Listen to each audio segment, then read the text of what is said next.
Scoundrel: How a Convicted Murderer Persuaded the Women Who Loved Him, the Conservative Establishment, and the Courts to Set Him. In the 1960s, Edgar Smith, in prison and sentenced to death for the murder of teenager Victoria Zielinski, struck up a correspondence with William F. Buckley, the founder of National Review.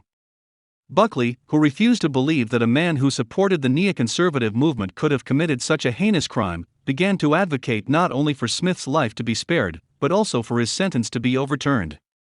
So begins a bizarre and tragic tale of mid-century America. Sarah Weinman Scoundrel leads us through the twists of fate and fortune that brought Smith to freedom, book deals, fame, and eventually to attempting murder again. In Smith, Weinman has uncovered a psychopath who slipped his way into public acclaim and acceptance before crashing down to earth once again.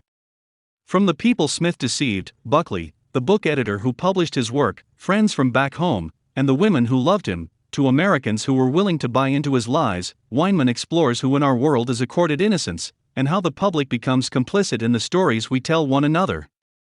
Scoundrel shows, with clear eyes and sympathy for all those who entered Smith's orbit, how and why he was able to manipulate, obfuscate, and make a mockery of both well-meaning people and the American criminal justice system. It tells a forgotten part of American history at the nexus of justice, prison reform, and civil rights, and exposes how one man's ill-conceived plan to set another man free came at the great expense of Edgar Smith's victims. About the author. Sarah Weinman is the author of The Real Lolita, A Lost Girl, An Unthinkable Crime, and a Scandalous Masterpiece, and the editor, most recently, of Unspeakable Acts, True Tales of Crime, Murder, Deceit and Obsession.